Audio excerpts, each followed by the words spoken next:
up arrive in the canyon. That's where I long to be with my three good companions.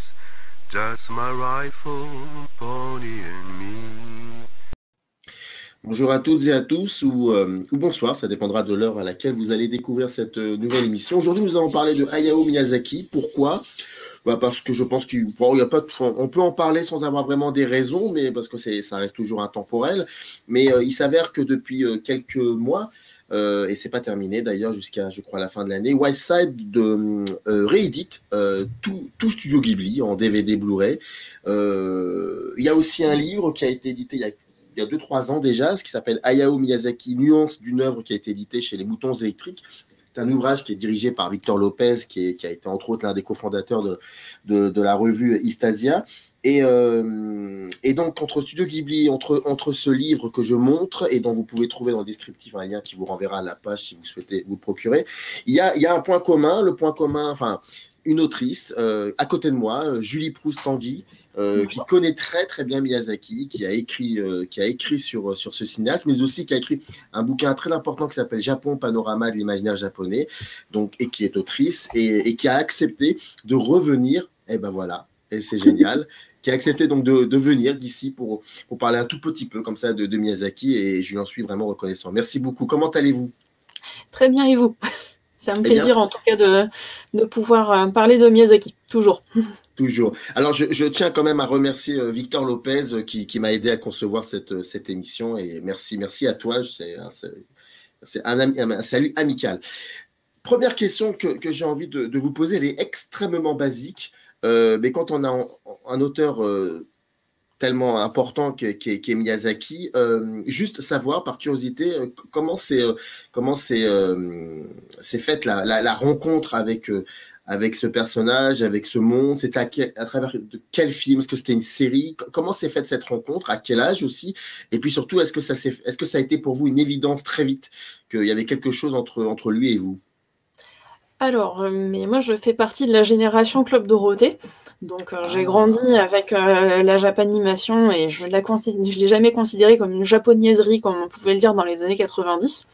Et je fais partie du coup des heureux élus qui en 1995 ont eu l'occasion de voir Porco Rosso, au moment où finalement Miyazaki est arrivé en France. Alors le succès n'a pas été au rendez-vous, comme vous le savez. Il a fallu Princesse Mononoke pour que la France puisse réellement célébrer le cinéaste et l'accueillir dans notre panorama de cinéphilie. Mais moi, j'étais déjà tombée amoureuse de ce fameux cochon qui vole. J'ai eu l'occasion aussi de voir Mon voisin Totoro dans des festivals cinéphiles pour la jeunesse, donc qui est les premières diffusions de Miyazaki finalement. Mais c'était pour moi, du coup, cette espèce d'œuvre confidentielle que j'avais eu l'occasion de voir une fois au cinéma, sur laquelle j'arrivais pas à remettre la main. Donc, du coup, ça a été un grand bonheur pour moi quand, au début des années 2000, du coup, Princesse Mononoke a enfin séduit la France et m'a permis de continuer à découvrir le cinéaste, et surtout à découvrir toute l'ampleur d'une œuvre, parce que finalement, ça, c'était que le petit bout de l'iceberg qu'on a pu redécouvrir petit à petit au fur et à mesure des années 2000. Mais comment vous pouvez, pardonnez-moi de vous avoir interrompu, juste avant que vous poursuiviez, juste une question, comment vous pouvez expliquer, maintenant on a les données, on a les éléments, mais comment peut-on expliquer que Miyazaki ait été un cinéaste, que son œuvre, que sa vision du cinéma, sa vision du monde à travers le cinéma ait été reconnue tardivement? Alors, tardivement en France, en tout cas, parce que c'était bien évidemment pas le cas au Japon, et même aux États-Unis, il a été plus vite reconnu et massacré. On parlera peut-être tout à l'heure de l'histoire de Nausicaa et de l'espèce d'horreur qu'en ont fait les États-Unis pendant quelques temps. En France, c'est beaucoup lié finalement à notre rapport au Japon et à la vision qu'on pouvait avoir de la culture japonaise. En fait, c'est pas étonnant que ça soit Princesse Mononoke qui ait permis à Miyazaki d'être connu en France, parce que fondamentalement, en France, pendant très longtemps, on a une vision du Japon qui était plutôt traditionnelle.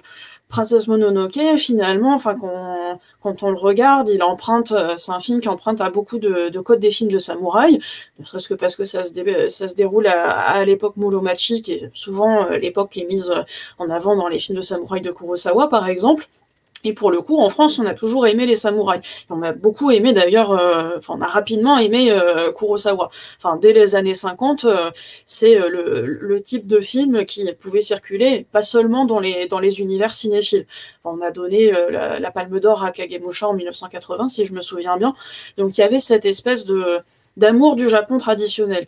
Du coup, les premières fois que Miyazaki arrive finalement dans notre contrée, Porco Rosso ou Mon voisin Totoro, c'est plus associé à l'histoire de films pour enfants. Il y a aussi cette idée très souvent en France que l'animation c'est seulement pour les enfants, ça peut pas être pour les adultes, ça va pas être pris du coup extrêmement au sérieux, et du coup ça ne va pas marcher. Alors que Princesse Mononoke, qui est un film plutôt pessimiste, qui va brasser des thématiques qu'on va considérer comme adultes.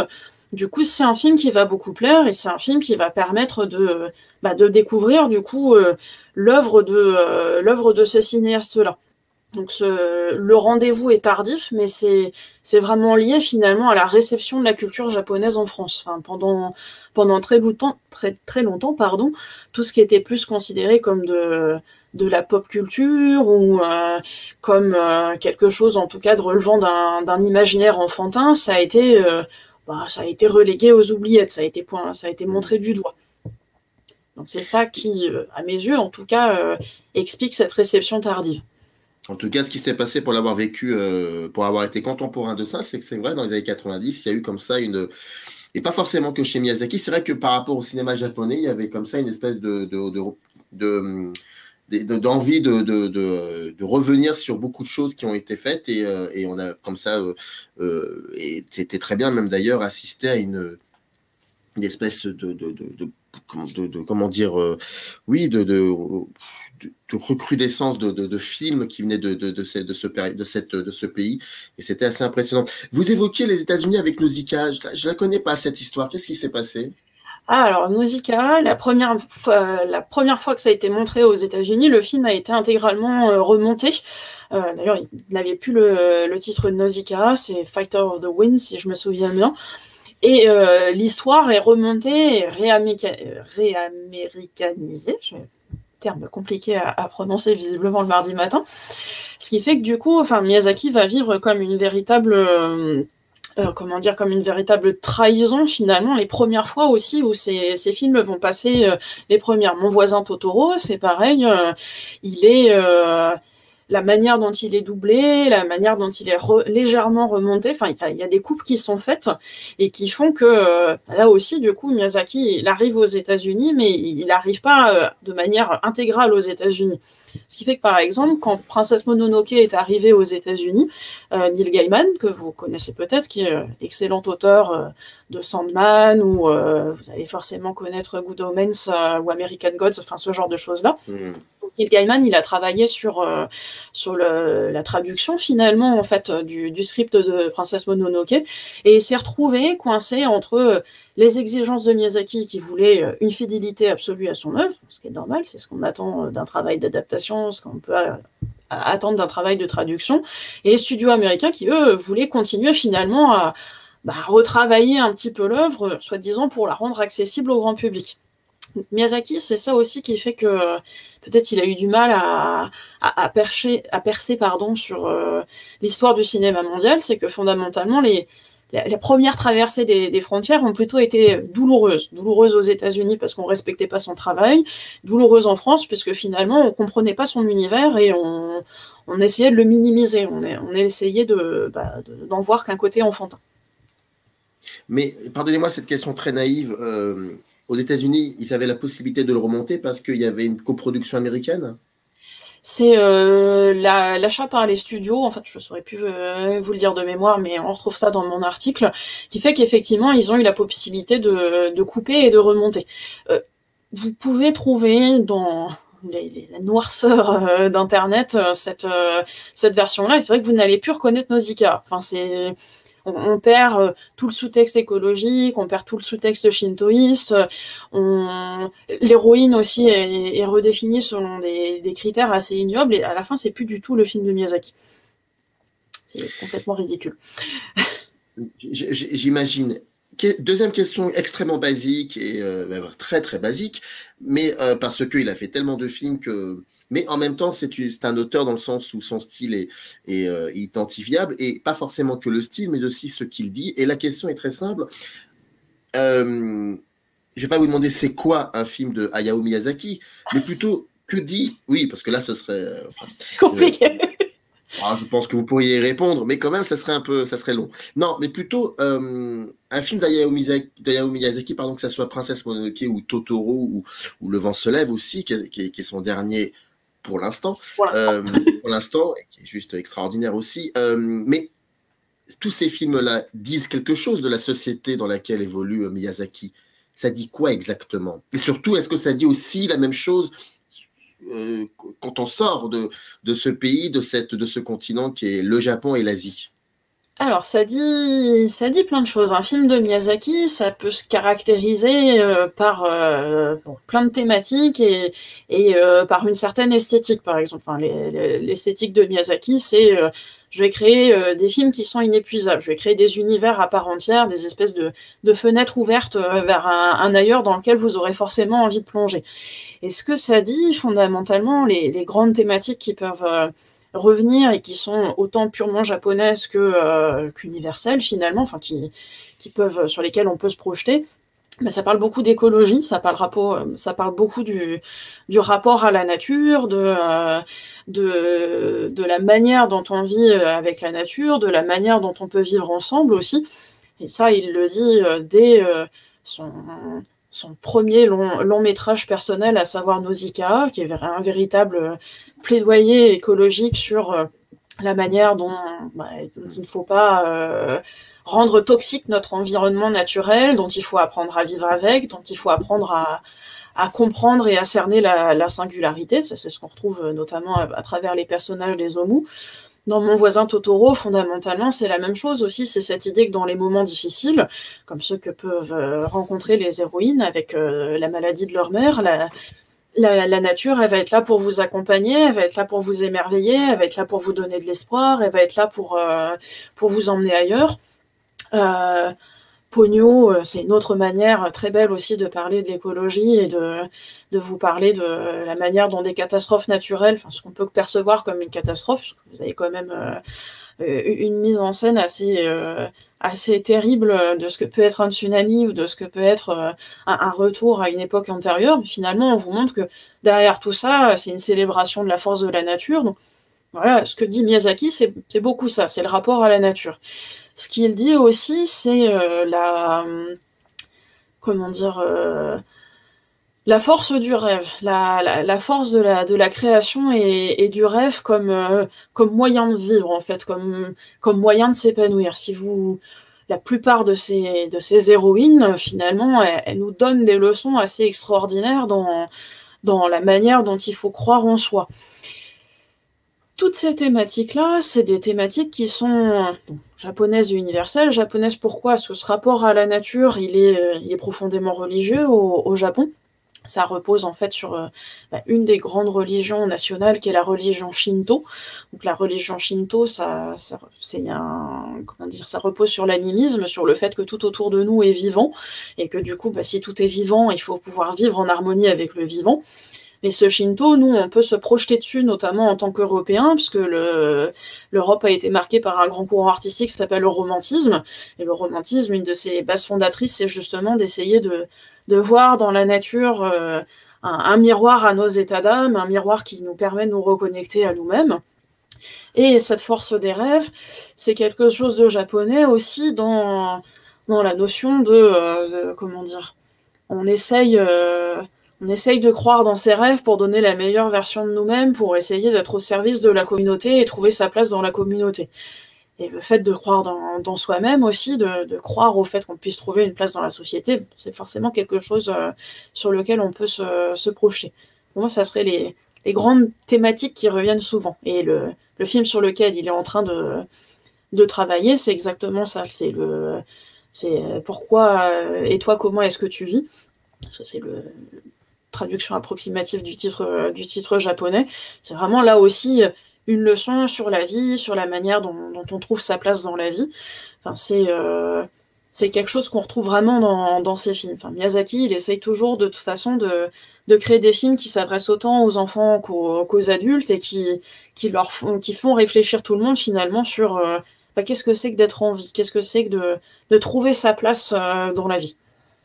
Le dernier qu'il est en train de tourner, vous pouvez m'en dire davantage, parce que je ne connais pas grand-chose sur ce dernier projet. Alors, c'est une adaptation d'un roman des années 30, qui est un grand classique de la littérature jeunesse, voire de la littérature tout court, en fait, au Japon. Ça vient d'être traduit chez Philippe Piquier, d'ailleurs. Donc, c'est « Et toi, comment tu vis ?» ou « Comment vis-tu ?» Et c'est en fait l'histoire d'un adolescent qui, guidé par son oncle, va être amené à multiplier des expériences pour apprendre à penser par lui-même. Donc c'est un roman en fait qui est souvent utilisé au Japon comme introduction au cours de sciences sociales, puisque le jeune homme du coup va découvrir différentes manières d'envisager la vie et va les découvrir à travers différentes philosophies, différentes expériences politiques aussi. Donc on va vous parler de marxisme, on va vous parler de philosophie, on va vous parler d'éducation morale, on va vous parler de tous ces thèmes-là. Et c'est pas étonnant finalement que Miyazaki s'approprie un livre comme ça, puisque fondamentalement, comme je le disais il y a quelques instants, quand il construit ses films, il les construit toujours comme des moyens de réflexion, comme des moyens d'enrichissement personnel.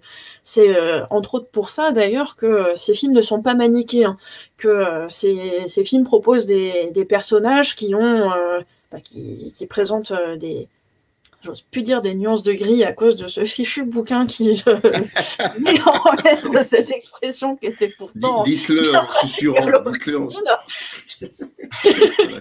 Mais fondamentalement, c'est quand même ce qu'il essaye de faire, de faire réfléchir, de tendre des clés de réflexion. Donc du coup, c'est pas étonnant qu'il s'approprie ce livre-là. Enfin, c'est comme une belle dernière perche finalement qu'il tend aux enfants et aux adultes qu'il a tant fait rêver. Quand on parle de son dernier en date et qui deviendra son avant-dernier, Le vent se lève, il est très très particulier ce film-là, parce que je me souviens, et pardonnez-moi de cette digression un peu subjective, mais ma fille qui l'avait vu à l'époque, donc c'était en 2014, je crois, si je me trompe pas, donc Le vent se lève a cette particularité de ne pas être forcément un film qui s'adresse autant aux adultes qu'aux enfants. C'est beaucoup plus film qui s'oriente vers un public plutôt adulte. Et je me suis toujours posé la question, qui est un film bouleversant et formidable, mais je me suis toujours posé la question, que s'est-il passé à ce moment-là chez Miyazaki pour effectivement faire en sorte que ce film, il le sait, va beaucoup plus... il va beaucoup plus sensibiliser une partie de son public et peut-être perdre l'autre partie.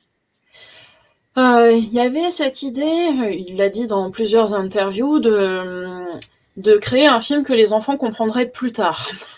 Pour une fois, justement, de pas forcément créer quelque chose qui leur soit immédiatement accessible, mais de leur donner malgré tout des clés de compréhension pour plus tard. Et il y avait aussi cette ambition, donc du coup qui trahit, puisqu'il s'est remis au travail, il peut pas s'en empêcher. Il a décidé visiblement de mourir le crayon à la main, et on espère bien évidemment que ça sera le plus tard possible. Il y avait cette idée aussi de faire un film testament, et de faire un film qui à la fois rebrasserait tout un tas de thématiques qu'il avait pu aborder dans son œuvre, et un film qui lui permettrait aussi de faire comme un retour sur sa propre vie. Miyazaki, c'est quelqu'un dont le père a travaillé justement l'oncle plutôt, a travaillé sur le fameux Avion Zéro, qui va être créé par le héros de Le vent se lève. Donc c'est aussi un film qui est lié intimement à sa vie, à sa fascination pour toutes ces machines volantes qu'on a vu de toute façon s'illustrer tout au long de son œuvre. Donc il y a cette envie de faire un film un petit peu testamentaire. Mais malgré tout, même s'il sait qu'il ne s'adresse pas directement aux enfants, c'est un film pour plus tard. C'est un film qui leur tend en disant oui, je vous ai fait rêver, oui, bien sûr que j'ai nourri votre imaginaire, mais j'ai un autre message à vous faire passer. Et ce message, c'est justement sur, mais qu'est-ce que c'est que de créer? Parce que finalement, c'est ça la grande thématique de ce film, et c'est aussi pour ça, certainement, qu'il a pu être aussi critiqué, il a pu être aussi mal reçu, parce que du coup, on avait soigneusement collé une étiquette sur Miyazaki, à savoir cette étiquette de « Ah, c'est l'homme qui a un imaginaire extraordinaire, il nous montre des créatures et des univers auxquels on n'aurait pas pu penser, et on peut se projeter dessus, mais Miyazaki, c'est aussi avant tout, c'est même avant tout, c'est un créateur, c'est un inventeur, c'est quelqu'un qui a voué sa vie à la création, c'est quelqu'un qui a énormément réfléchi à ce que c'était que de se dévouer pour créer quelque chose, pour donner naissance à quelque chose. Du coup, c'est pas étonnant que ce qui était censé être son dernier film, du coup, ça soit un film qui profondément explique justement qu'est-ce que ça veut dire que de créer, qu'est-ce que ça implique de dévouer sa vie à la création, qu'est-ce que c'est que de vouloir repousser les limites de ce qu'on est capable de faire intellectuellement, et aussi de voir que fondamentalement, c'est le grand drame de tous les créateurs, quand on crée quelque chose, on peut aussi en être complètement dépossédé. Donc Jiro, qui essayait de juste produire cette espèce de fantasme d'avion parfait qu'il pouvait avoir en tête, n'avait pas cette idée du coup de la militarisation de son projet. Au même titre que Miyazaki, finalement, c'est comme s'il nous disait « Mais moi, je voulais repousser les limites de l'animation, je voulais juste créer le mouvement le plus pur, le plus exceptionnel possible, et puis je me suis transformé en multivers alors que je l'avais pas cherché. » Ce qui est incroyable avec les films de Miyazaki, c'est qu'on a l'impression que ce sont on sait maintenant, quand on les associe, quand on les relit, il y a des thématiques qui ressortent très souvent, pêle-mêle, l'écologie, la gastronomie aussi, c'est très important. Oui. Il y a même eu un très japonaise, ça, de toute façon, ils peuvent pas s'en empêcher. Vous êtes au courant qu'il y avait eu un très beau livre qui est sorti pour l'année dernière à Noël, les recettes de cuisine qui sortent adaptées, enfin, qui proviennent des films de Miyazaki. Je trouvais ça juste génial. Et en fait, il y a cette sensation quand on regarde un film de Miyazaki d'avoir une espèce d'armoire avec plusieurs tiroirs, et on va dire 2-3 tiroirs et narratifs. Et en fait, quand on en tire un de ces tiroirs, on voit par exemple quelque chose qui est l'ordre, je sais pas moi, on va dire l'écologie. Et ben si on retire le même tiroir, on verra qu'il y avait autre chose qui était en dessous de l'écologie. En fait, ce sont des films qui sont extrêmement riches, mais qui ont plusieurs couches de lecture. Et j'ai l'impression qu'il y a une méticulosité incroyable de la part de Miyazaki à créer une œuvre, à créer un film. Oui. Prend du temps pour tout, c'est ça, cette méticulosité est incroyable. Chaque plan dans un film de Miyazaki recèle quelque chose, ou décèle quelque chose en tout cas. C'est quelque chose qui lui vient des tout débuts de sa carrière finalement. Enfin, Miyazaki, c'est quelqu'un qui a commencé sa carrière en tant qu'intervalliste. L'intervalliste, c'est celui qui en fait, on lui donne un animateur clé, lui donne les 2 grandes étapes du mouvement, et c'est celui qui va justement décomposer ce mouvement-là. Et Miyazaki, quand il travaille comme intervalliste, ça lui permet aussi de découvrir le fonctionnement d'un studio, et ça lui permet de commencer à réfléchir au fait qu'une création, pour lui, ça va être un énorme travail collectif pour essayer de créer l'œuvre la plus aboutie possible. Et l'œuvre la plus aboutie, pour lui, ça veut forcément dire une œuvre complexe. Ça veut forcément dire aussi une œuvre où il va y avoir donc une figure tutélaire, en l'occurrence celle de Miyazaki, qui, entourée d'une équipe, va essayer de donner naissance à l'univers le plus crédible, le plus réaliste possible. Et pour créer ces univers réalistes, effectivement, ça veut dire que on va pas se contenter d'avoir une narration qui est linéaire, bien au contraire, sinon ça serait pas intéressant, mais on va pas se contenter non plus d'avoir des représentations qui sont linéaires. Ce qui fait que les films de Miyazaki, justement, il y a cette espèce d'impression de canevas extrêmement riche dont on fait jamais le tour, c'est que fondamentalement, même visuellement, il y a toujours des tas de micro-détails. Enfin, on peut revoir 10 fois Le Voyage de Chihiro, qui est un de mes préférés, et découvrir de nouveaux détails dans ce temple des bains, découvrir de nouveaux petits personnages qui étaient occupés à faire une micro-action dans l'arrière-plan, mais ce qui donne l'impression justement que l'univers est inépuisable. Et ça, effectivement, il a à cœur aussi de le faire dans la narration. C'est toujours cette idée de, quand on crée un univers, on ne doit pas prendre son spectateur, en l'occurrence, les premiers spectateurs sont les enfants, et les enfants, c'est le public le plus exigeant qui soit. On ne doit pas prendre ses spectateurs pour un imbécile, on doit pouvoir le nourrir de toutes les manières possibles. Et c'est vrai que c'est ce qui fait essentiellement sa richesse, et c'est ce qui fait qu'il est... il est difficile à égaler dans le royaume de l'animation, parce qu'il a cette exigence, fondamentale, effectivement, dans sa manière de créer. Alors, il y a votre texte que vous aviez donc écrit pour le bouquin Hayao Miyazaki, Nuances d'une œuvre, je rappelle, qui a été édité chez Les Moutons Électriques, et c'est dirigé par, l'ouvrage est dirigé par Victor Lopez. Votre texte s'appelle Le Kami de l'animation japonaise, et page 36, vous écrivez, je me permets de lire, Miyazaki refusera toujours le tape à l'œil, les facilités ou les raccourcis graphiques et narratifs. Ainsi, il n'anthropomorphise pas les objets ou les animaux pour les rendre attendrissants, comme le font souvent les animateurs de Disney. Et je trouve ça fondamental, finalement. Fondamental, et c'est ce qui caractérise c'est ce qui caractérise et diffère énormément le regard, la vision de Miyazaki sur tout ça. C'est le fait de ne pas faire ce que vous venez d'écrire, et qui fait une grosse différence. Et j'ai l'impression que ça les rend intemporels aussi, ces dessins animés, ces films d'animation, pardon.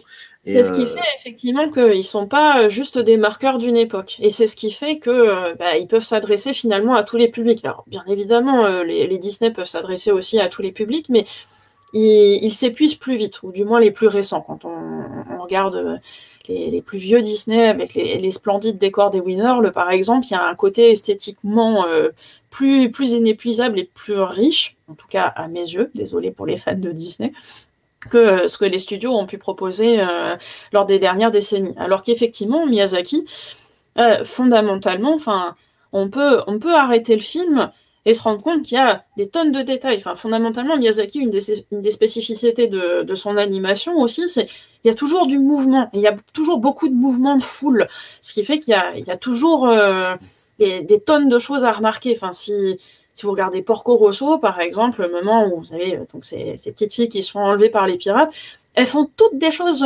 complètement différentes. Et mais du coup, c'est assez savoureux, puisqu'on peut revoir la même scène indéfiniment, quasiment, sans se lasser, et en découvrant du coup toute la richesse du support. Et d'un point de vue narratif, c'est pareil. Première fois qu'on voit un Miyazaki, quand on ne connaît pas forcément la culture japonaise, on va juste être émerveillé de toute façon par la richesse de l'histoire, et plus on s'immerge dans la culture japonaise, et plus on se rend compte que justement il y a des tonnes de sous-couches de compréhension qui peuvent continuer à nous émerveiller, et me dire finalement ça, je pouvais pas le comprendre de cette manière-là parce que j'étais purement occidentale, mais maintenant que je me suis intéressée un peu plus à la culture japonaise, je comprends que cette petite chose qui avait l'air de rien, c'était un signe caché que je suis contente de pouvoir m'approprier maintenant. C'est ce qui participe aussi de la richesse. Il y avait une enfant un jour qui me disait, on regardait, c'était ma fille d'ailleurs, une de mes filles qui regardait avec moi le film Totoro, et qui m'avait dit, je trouve que les bruits sont jolis. Et je trouve ça, et sur le coup, j'ai pas compris ce qu'elle voulait. Si, j'ai compris ce qu'elle voulait dire, mais j'arrivais pas à y trouver un sens à cela. Et c'est en vous écoutant me parler donc de la religion du Shinto que finalement je vois je comprends parfaitement. Et c'est vrai qu'il y a une espèce de douceur dans n'importe quel son, plutôt, et pas forcément des bruits, mais c'est évident pour lui, ça c'est quelque chose qui le travaille. C'est quelque chose qui est extrêmement calé. Miyazaki, il a un espèce de, je vais dire complexe, c'est pas forcément le mot le plus joli, mais un complexe de tout gérer, de tout prévoir, un espèce de complexe de perfection finalement, pour que l'œuvre à la fin, elle ait le plus grand réalisme et la plus grande beauté, la plus grande pureté aussi possible. Donc oui, tout est absolument, tout est calculé, tout est pensé, tout est, vous employez tout à l'heure l'adjectif minutieux c'est exactement ça, effectivement. il y a cette idée de tout doit être prévu pour que tout puisse faire sens. Parce que c'est justement parce que tout est prévu que tout paraîtra beaucoup plus réaliste. Donc il y a un travail sur les sons, bien évidemment, il y a un travail sur la musique, il y a un travail sur la couleur, va y avoir un travail aussi sur l'animation particulière des personnages. Quand on compare les films de Miyazaki, les personnages courent beaucoup, ça fait partie des grandes spécificités visuelles, mais fondamentalement, ils courent pas de la même manière. Ils courent pas avec la même notion de la gravité, en fait. Parce que là aussi, c'est quelque chose qui est prévu en avance. Pour créer le réalisme d'un univers, on va réfléchir à finalement, dans cet univers-là, comment est-ce qu'il faut courir? Comment est-ce qu'il faut se déplacer? Est-ce qu'il faut se déplacer plutôt comme un personnage de cartoon, comme ça va être le cas par exemple dans Le Château dans le ciel, qui a un côté profondément cartoon dans ces scènes de poursuite? Ou est-ce qu'il faut se déplacer avec un véritable sens de la gravité, comme ça sera le cas par exemple dans Princesse Mononoke? Donc oui, tout est anticipé. Et bien évidemment, le travail sur le son, ça participe aussi du réaliste. Ce qui explique aussi, quand on dit le son, c'est autant les bruits que bien évidemment la bande sonore, et ce qui explique du coup la grande fidélité de Miyazaki à Joe Hisaishi, parce qu'il y a une espèce de communion d'esprit sur la manière dont on va concevoir la musique, dont on va concevoir des atmosphères en fait. Donc oui, c'est un ensemble. Totoro, il fonctionne effectivement sur la douceur du son et sur la douceur des couleurs aussi, sur l'espèce de sensualité douce qui va se dégager de la palette de couleurs qui a été spécifiquement choisie pour ce film-là. Et comment peut-on expliquer comme vous le disiez au début de l'émission, les films de Miyazaki sont extrêmement codifiés et puis surtout on renvoie à des références religieuses, littéraires du Japon, et pas que aussi. Mais comment on peut expliquer, et c'est ça qui est assez incroyable chez lui, que ça parle aussi à l'Occident, à d'autres continents, à d'autres personnes qui ne sont pas issues de la même culture. Comment on peut... Alors, parce que j'insiste beaucoup sur le fait que c'est extrêmement codifié dans les films de Miyazaki, mais ça fonctionne finalement. Enfin, ça parle plutôt. Alors, il y a plusieurs choses qui peuvent expliquer pourquoi cet univers-là nous parle particulièrement. Alors, il y a déjà aussi le fait que fondamentalement, quand on regarde la filmographie de Miyazaki, la première partie, elle se déroule dans des univers plutôt européens. Miyazaki, il a commencé, ce qui était le cas de toute façon de la Toei, qui s'était donné comme enjeu d'adapter des classiques de la littérature enfantine européenne. Miyazaki, il a commencé par faire ça. Donc, déjà, il y a ce phénomène que nous, on peut s'identifier à certains des paysages. C'est facile de s'identifier au paysage de Kiki, par exemple. Certes, c'est une ville nordique, mais il y a des choses qui peuvent nous parler.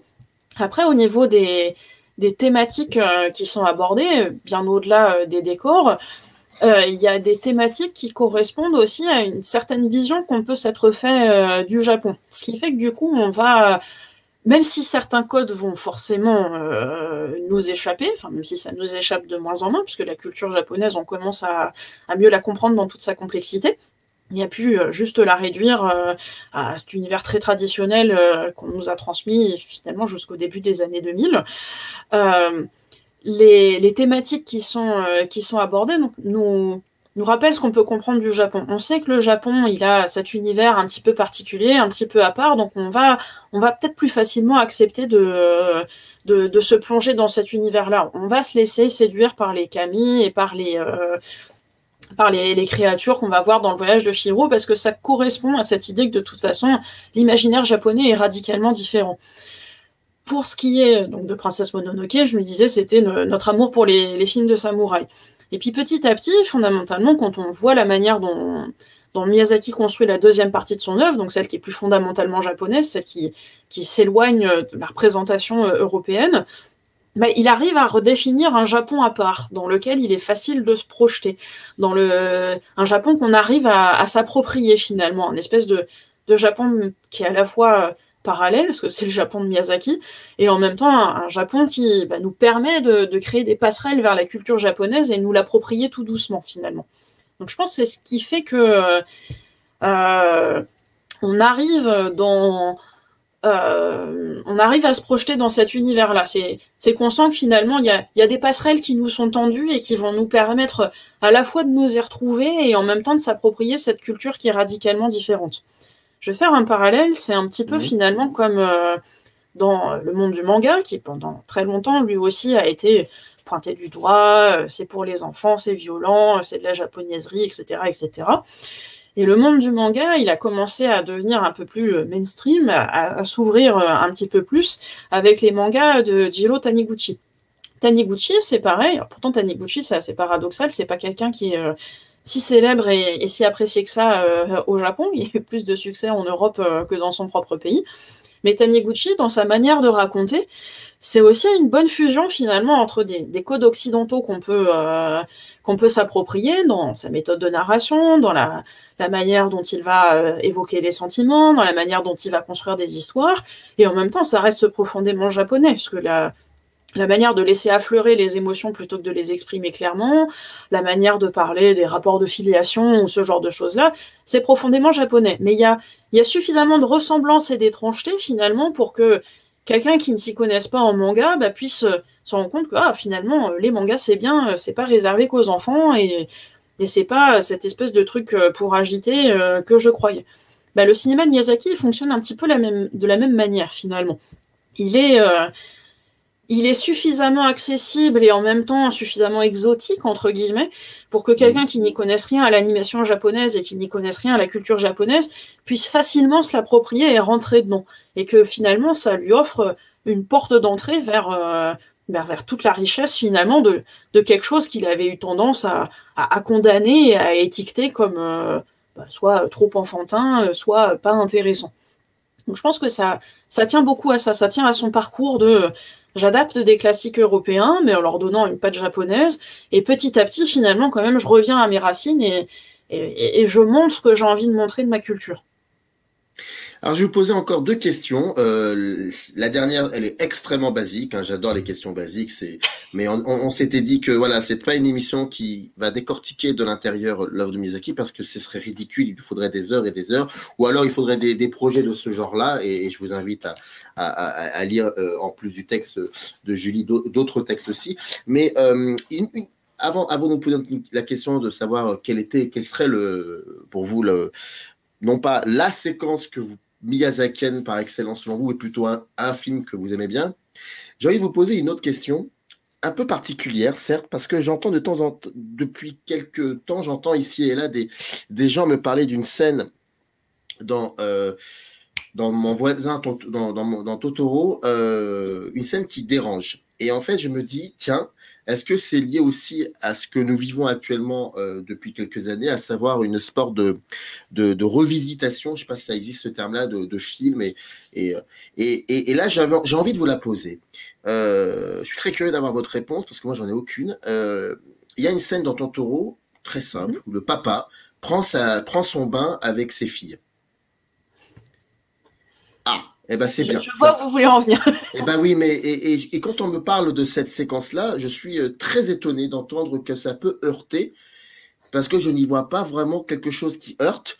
Ayant montré ce film à mes enfants, par exemple, ça ne leur a jamais titillé.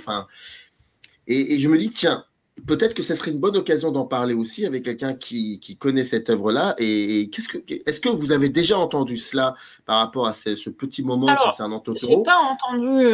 J'ai pas eu l'occasion d'entendre c'est choquant, le père se baigne tout nu avec ses petites filles, ah là là, inceste, j'imagine, puisque j'imagine que là que ça arrive à un moment. Si j'avais entendu, je pense que je me serais énervée parce que c'est plaquer déjà une lecture complètement excessive sur cette scène-là, puis surtout c'est une méconnaissance fondamentale de la culture japonaise. Après, c'est pas étonnant, nous peut-être qu'on voit ça parce qu'effectivement on a un rapport au corps, à la nudité qui est fondé sur la pudeur et sur la séparation des sexes. Par contre, au Japon, faut savoir que la nudité, c'est pas...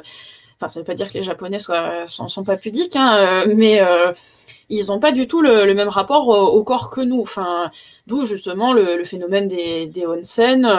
Donc les onsen, pour ceux qui ne sauraient pas, c'est donc les fameuses sources d'eau chaude que vous allez fréquenter pour vous détendre, exactement comme le temple des bains de Yubaba dans le voyage de Chihiro.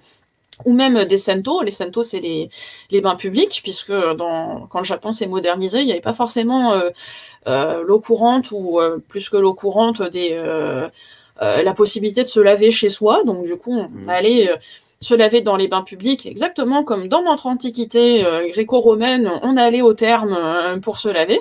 Parce qu'avant que le christianisme fasse des ravages dans notre rapport au corps et à la nudité, on avait aussi un rapport beaucoup plus décomplexé au corps.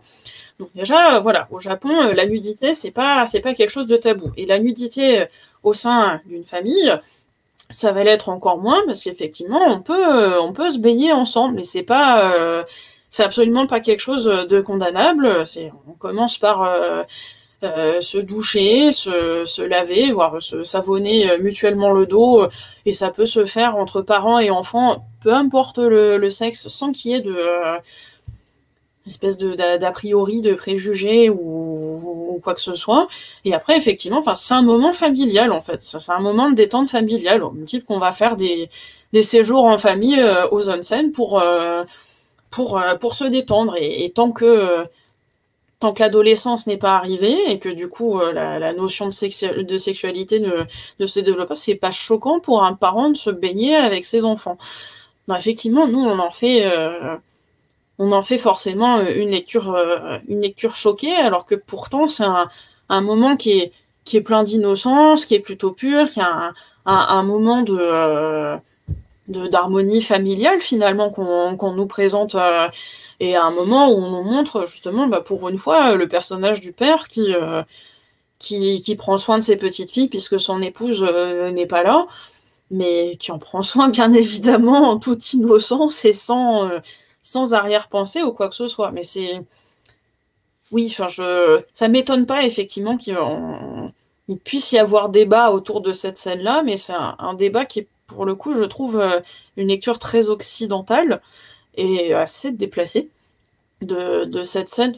Totoro, c'est quand même difficile de faire un film qui est plus pur au niveau des sentiments, de ce qu'ils expriment, de la manière dont on parle de l'enfance. Donc c'est assez horrible d'essayer d'y chercher un sous-texte incestueux qui est complètement absent. Voilà. Merci beaucoup pour la précision en tout cas. Quel est selon vous, pour vous alors, ce serait quoi le film qui pour moi c'est Porco Rosso, c'est vraiment quelque chose, je reviens souvent le visiter très souvent dans l'année, pendant ça fait pas mal de temps, mais sans la voix de Jean Reno cette fois-ci, j'aime bien. Je comprends. Même si c'était un bon message. Oui, alors j'ai découvert ça, comme tout le monde, la voix de Jean, on l'a tous découvert avec Jean Reno, qui était à l'époque une grande star, mais c'est vrai que là, aujourd'hui, je préfère autrement. Mais ça serait quoi votre film? Alors, je reviens souvent au voyage de Chihiro à cause justement de son inépuisable richesse. Mais il n'y a pas de souci. Mais Porco Rosso est le deuxième dans mon podium préféré. Totoro, je le mets à part, parce que c'est difficile de lutter contre le côté kawaii de Totoro, mais c'est vrai que le voyage de Chihiro, la manière dont il revisite finalement, c'est un espèce d'Alice au Pays des Merveilles japonais, et c'est Alice au Pays des Merveilles, une œuvre extrêmement importante pour moi. Donc je m'y perds régulièrement, et je dois avouer avoir comment dire, je suis amoureuse du décor du temple des bains. Je le trouve absolument sublime, j'aimerais pouvoir m'y perdre. Ça doit faire justement partie, je disais que c'était facile d'arrêter un film de Miyazaki pour se perdre dans la richesse, soit de l'animation, soit des décors, et ça doit être certainement un de ceux où j'ai plus souvent fait pause pour essayer de découvrir une petite divinité qui servait à rien et qui était enfouie dans l'arrière-plan du décor. Je le trouve extrêmement beau, extrêmement touchant, extrêmement juste aussi dans la manière de parler du passage de l'enfance à l'adolescence, et puis un semblant de début d'âge adulte, et je le trouve extrêmement apaisant. Et Porco Rosso serait le deuxième, parce que pour moi c'est un peu la quintessence de ce que c'est qu'un film d'aventure. Et là aussi, avec l'aventure, donc tout ce qu'elle peut avoir de noble, d'épique, pardon, mais aussi de mélancolique. Enfin, je suis très touchée par la mélancolie de Porco Rosso, au même titre que je suis très touchée, émue et éblouie par la sensation de vol que dégage sans cesse le film. Enfin, c'est dans la catégorie Miyazaki européen, on va dire, c'est sans nul doute mon préféré. Mais mon Miyazaki japonais serait donc Le Voyage de Chihiro. Mais je suis entièrement d'accord avec vous quand vous évoquiez l'aspect du décor qui vous sensibilise énormément dans Le Voyage de Chihiro, parce que c'est exactement ça, moi, qui m'émeut dans Porco Rosso. Il y a quelque chose de je ne sais quoi et d'indescriptible qui fait que j'ai envie de me retrouver au sein des frères Yamamoto, si je me trompe pas, et être comme eux à la fin du film, vieillir dans cette espèce de résidence pour fous volants. Et puis, ce qui est très beau de Porco Rosso, c'est la toute fin où on voit un petit plan qui nous montre que Porco est encore là. Enfin, l'aspect du décor, je suis d'accord avec vous. Il y a quelque chose qui en sort et qui fait aussi que on revient encore à la méticulosité, à cette manière qu'il a de regarder et de décrypter. Je suis entièrement d'accord avec vous. En tout cas, je répète donc deux choses. West Side, et je remercie Benjamin Gessler, je ne l'ai pas fait, c'est horrible, mais c'est grâce à lui aussi que l'émission a été conçue. West Side donc édite tous les films du studio Ghibli en 2 parties. La première partie c'était en juillet, et là ça va arriver, je crois, d'ici quelques semaines, donc il y a cela. Et puis chez les studios Ghibli, il y a aussi les films de Miyazaki surtout. Et puis il y a aussi ce bouquin qui est là depuis quelques années, que je vais quand même me dire c'est depuis, parce que j'ai dit de quelques années, mais il faudrait quand même c'est depuis 2018. Oui, c'est ça. 2018, édité chez les Moutons électriques, qui font de très belles choses. D'ailleurs, il y a une actualité qui va arriver bientôt sur Microciné concernant les Moutons électriques, enfin même 2 actualités si je ne me trompe pas. C'est Hayao Miyazaki, c'est Nuances d'une œuvre, et il y a plein de collaborations, je vais quand même les citer, Philippe Bunel, Jean-Pierre Dionnet, Pierre Grimberg, Justin Quedi, que vous connaissez, qui est venu souvent sur Microciné, Victor Lopez, qui dirige aussi cet ouvrage, Samuel Mine, vous-même, Julie Proust-Tanguy, Marie Pruvot-Delapre, qui était passé sur Microciné pour parler, je crois, de Goldorak, je ne me trompe pas, Stéphane Sarrazin, Julien Sévéon, et c'est vrai que déontologiquement, ça ne se fait pas, mais je le dis quand même, il y a aussi un petit texte de Samir Ardioum qui est dans ce... mais bon, vous pouvez passer outre, hein, c'est pas terrible. En tout cas, lisez ça aussi, c'est assez intéressant. Merci beaucoup vraiment d'être venu pour parler de Miyazaki, c'était magnifique, et pardonnez-moi cette petite question un peu particulière, mais je voulais vous la poser parce que je l'entends souvent à droite, à gauche, et comme j'avais en face de moi quelqu'un qui s'y connaît dans l'œuvre, je voulais aussi avoir votre avis, et je l'ai eu, et je vous en remercie. Voilà. Oui, avec grand plaisir. À très vite. Au revoir. Générique, c'est parti. Up arrive in the canyon, that's where I long to be, with my 3 good companions, just my rifle.